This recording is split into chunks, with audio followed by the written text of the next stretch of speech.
अरे ये जो दलित बहनें हैं, ये जो पिछड़ी जाति समाज के समूह से आने वाली बहनें हैं, बेटियां हैं, इन्हें हिंदुओं में नहीं गिनते। ये हिंदुओं में गिनते तो जब इनके साथ में ये घटनाएं, जघन्य घटनाएं घटती हैं, तब कोई भी इनसे जुड़ा मीडिया संस्थान भी इन्हें हिंदू नहीं बताता, बताएगा कि भाई दलित के साथ ये हुआ, पिछड़े के साथ ये हुआ, फलाने के साथ ये हुआ। क्यों भाई, फिर हिंदू क्यों नहीं है? यानी कि जिस दिन बीजेपी के लिए वोट चाहिए और जब मुसलमानों को सामने रख के तब सब हिंदू, और जब कानून व्यवस्था की बात आएगी तो फिर ये। मतलब आप ये कहना चाह रहे हो कि बीजेपी मुसलमानों को आगे रख के हिंदुओं की वोट लेती है? कुल मिला के बिल्कुल सही बात यही है जो आप कह रहे हो। बीजेपी नहीं, बीजेपी तो कुछ भी नहीं है। दरअसल ये सबसे पहले कांग्रेस, और कांग्रेस ने ही स्थापना करवाई थी आरएसएस की, क्योंकि 1885 में जब कांग्रेस बनी तो कांग्रेस को एक ऐसे संगठन की जरूरत थी जो उसकी मदद करे। इसने जो आज से 100 साल पहले इसी कांग्रेस ने इसको जन्म दिया, आरएसएस को। और आरएसएस ने किसको जन्म दे दिया? आरएसएस ने बीजेपी को जन्म दे दिया। तो भाई आरएसएस अब बीजेपी के माध्यम से उन्हीं उद्देश्यों की पूर्ति में लगी जिन्हें कभी कांग्रेस फुलफिल किया करती थी। आज कांग्रेस चल हुआ है, क्योंकि जो सारा माल मसाला था वो अब उनके पास पहुंच गया। तो साहब जी, हमारा कहना यह है कि राष्ट्रीय स्वयंसेवक संघ जो कि अभी अपने 100 साल पूरे कर रहा है, इससे जुड़े लोगों की जो मानसिकता है, दूषित मानसिकता है, और वो आज सुप्रीम कोर्ट में भी दिखाई दे गई। बड़ी पीड़ा और कष्ट की बात है कि एक ऐसी सरकार, एक ऐसा संगठन अपनी पीठ थपथपाता है जो देश की सर्वोच्च कुर्सी को भी जूता दिखाने वाले लोगों पर कार्रवाई तक नहीं होती। नमस्कार, स्वागत है आपका। मेरा नाम है विपिन बेबाक। हमारे साथ मौजूद हैं अधिवक्ता सूरजपाल राक्षस जी। स्वागत है। बहुत बहुत धन्यवाद आदरणीय विपिन भाई जी। सूरजपाल जी, सीजीआई पे जूता फेंका गया है, और वो तो शुक्र ये रहा कि सिक्योरिटी ने उसे लगने से बचाया है। अब बताइए, अगर सीजीआई भी सुरक्षित नहीं है तो क्या स्थिति होगी देश की? अब आप लॉ एंड ऑर्डर का तो इसी से अंदाजा लगा लो। देश में इस तरह की लोकप्रिय सरकार है इस समय, जिसे आरएसएस की सरकार कहा जाता है। हाँ जी। अब आरएसएस की सरकार है और आरएसएस ने अभी 100 साल पूरे करे हैं, तो ये तो जूता फेंक के 100 साल का जश्न मनाया जा रहा है आरएसएस के लोगों के द्वारा। मतलब जूता फेंक के?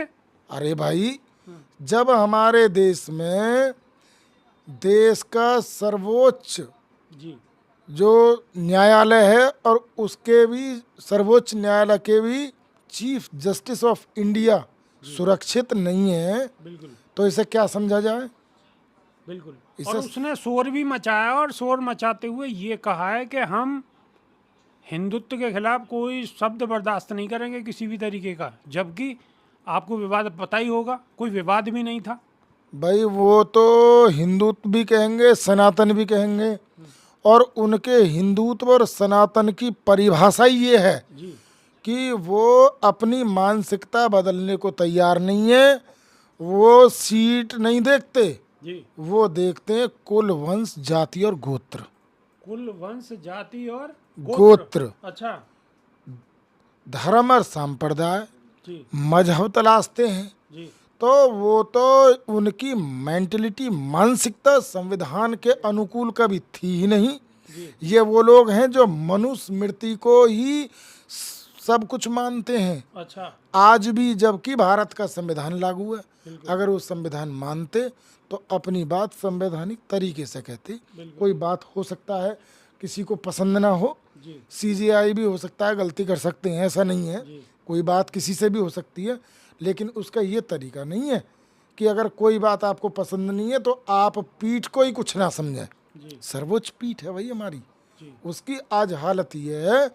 तो जो पूरे देश के लिए न्याय की व्यवस्था करने वाला संस्थान का सर्वोच्च पीठासीन अधिकारी है, यदि उसको जूता फेंका जा सकता है तो देश में दलितों की, पिछड़ों की, अल्पसंख्यकों की और अनुसूचित जाति जनजाति के साथ साथ जो दलित आदिवासी लोग हैं और जो गरीब लोग हैं, उनकी स्थिति क्या होगी आप खुद समझ सकते हो। बिल्कुल। एक जो है, एक वीडियो भी वायरल हो रही है एक दलित व्यक्ति को मारते हुए, आपने देखा होगा सोशल मीडिया पर, बड़ी बुरी तरीके से वायरल हो रही है।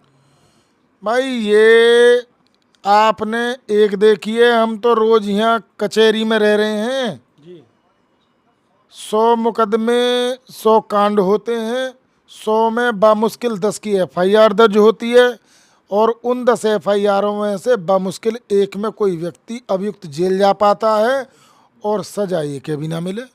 और योगी जी तो कहते हैं कि सब कुछ चंगा सी। भाई योगी जी जो कह रहे कि भाई सब कुछ चंगा सी, तो योगी जी के राज में ही तो मथुरा हुआ। अभी 2 दलित बहन बेटियों की बारात में ट्रैक्टर चढ़ा दिया, उसके तंबू वंबू सब उखाड़ दिए, बारात भगाती, रिश्ता तोड़वा दिया। किसके राज में हुआ ये? योगी जी के ही तो, इस RSS के राज में ही तो हुआ ये। अभी जो लोनी में दलित बेटी के साथ में क्या हुआ, उसके साथ बलात्कार हुआ, उसने अपने पिता को बताई, वो रिपोर्ट लिखाने गया, रिपोर्ट नहीं लिखी गई, बच्ची ने आत्महत्या कर ली। किसके राज में हुआ ये? बदायूं में 2 बहन फंदे से लटक गई, किसके राज में हुआ ये? तो भाई अरे ये हैं कौन? अरे ये जो दलित बहनें हैं, ये जो पिछड़ी जाति समाज के समूह से आने वाली बहनें हैं, बेटियां हैं, इन्हें हिंदुओं में नहीं गिनते ये। जी। हिंदुओं में गिनते तो जब इनके साथ में ये घटनाएं, जघन्य घटनाएं घटती हैं, तब कोई भी इनसे जुड़ा मीडिया संस्थान भी इन्हें हिंदू नहीं बताता, बताएगा कि भाई दलित के साथ ये हुआ, पिछड़े के साथ ये हुआ, फलाने के साथ ये हुआ। क्यों भाई? फिर हिंदू क्यों नहीं है? यानी कि जिस दिन बीजेपी के लिए वोट चाहिए और जब मुसलमानों को सामने रख के तब सब हिंदू, और जब कानून व्यवस्था की बात आएगी तो फिर ये मतलब आप ये कहना चाह रहे हो कि बीजेपी मुसलमानों को आगे रख के हिंदुओं की वोट लेती है? कुल मिला के बिल्कुल सही बात यही है जो आप कह रहे हो। बीजेपी नहीं, बीजेपी तो कुछ भी नहीं है। दरअसल ये सबसे पहले कांग्रेस, और कांग्रेस ने ही स्थापना करवाई थी RSS की, क्योंकि 1885 में जब कांग्रेस बनी तो कांग्रेस को एक ऐसे संगठन की जरूरत थी जो उसकी मदद करे। इसने जो आज से 100 साल पहले इसी कांग्रेस ने इसको जन्म दिया, RSS को। और RSS ने किसको जन्म दे दिया? RSS ने बीजेपी को जन्म दे दिया। तो भाई RSS अब बीजेपी के माध्यम से उन्हीं उद्देश्यों की पूर्ति में लगी जिन्हें कभी कांग्रेस फुलफिल किया करती थी। आज कांग्रेस ठल हुआ है, क्योंकि जो सारा माल मसाला था वो अब उनके पास पहुंच गया। तो साहब जी हमारा कहना ये है कि राष्ट्रीय स्वयंसेवक संघ जो कि अभी अपने 100 साल पूरे कर रहा है, इससे जुड़े लोगों की जो मानसिकता है, दूषित मानसिकता है, और वो आज सुप्रीम कोर्ट में भी दिखाई दे गई है। बड़ी पीड़ा और कष्ट की बात है कि एक ऐसी सरकार, एक ऐसा संगठन अपनी पीठ थपथपाता है जो देश की सर्वोच्च कुर्सी को भी जूता दिखाने वाले लोगों उन पर कार्रवाई तक नहीं होती है। लेकिन वकील साहब एक बात तो माननी पड़ेगी कि भाई इससे संदेश तो देश के अंदर बहुत ही गलत जाएगा कि जब CGI सुरक्षित नहीं है, CGI पे जूता फेंका जा सकता है, तो फिर कौन अपने आप को सुरक्षित महसूस करेगा? नहीं तो अब आप बताइए, इस वातावरण में क्या अंतर्राष्ट्रीय टूरिज्म आएगा? बिल्कुल नहीं आएगा। भाई अंतर्राष्ट्रीय टूरिस्ट हैं, अमेरिका के लोग, ब्रिटेन के लोग, यूरोप के लोग, USA के लोग, वो क्या देखते हैं? वो देखते हैं कौन सा देश नागरिकों के लिए सबसे ज़्यादा महफूज है। अरे जो अपने नागरिक तो छोड़ो, जो अपने सत्ता प्रतिष्ठानों के सर्वोच्च शिखर पर बैठे लोगों पे जूते फेंकवा सकते हैं, वो किसी को सुरक्षा की क्या गारंटी देंगे? तो इसलिए मेरा ये कहना है कि भैया अब समय आ गया है कि भैया अब ऐसे लोगों से तरीके से निपटा जाए। कैसे निपट सकते हो? जनता ही तो बिठा रही है उनको। भाई अब फिर आप ये कह दोगे कि भाई जनता बिठा रही है, अब मैं ये कहूँगा कि भाई जनता के ही बीच में जा कर के इन लोगों की असलियत को बताना पड़ेगा कि ये लोग ना तो राष्ट्रवादी हैं, ना ये धार्मिक हैं, ये धर्म के नाम पर उन्माद पैदा करने वाले लोग हैं। अरे भाई अगर धर्म की ही बात करें और हिंदू धर्म की बात कर लें, सनातन की बात कर लें, तो वो तो प्राणियों के लिए मंगल की कामना करने वाले लोग हैं, वो तो सत्य के अन्वेषण करने वाले लोग हैं। और ये कौन है भाई? ये तो जूता चला रहे हैं। ये कौन सा धर्म है? बताइए, क्या जूता चलाना धर्म है? क्या दूसरे लोगों को, दूसरे धर्म के लोगों की को लेकर के बंदूक और हथियार और आतंकित करना धर्म नहीं है? किसी भी मामले में कभी धर्म नहीं है, और ना भारत की कभी ऐसी छवि रही जैसी आज बनाई जा रही है। ऐसे लोगों को एक्सपोज करना जनता के सामने बहुत ज़रूरी है कि भाई अब सावधान हो जाओ, वोट दो सोच समझ के। बिल्कुल, वोट दो सोच समझ के। ऐसे लोगों का एक्सपोज होना बहुत ज़रूरी है।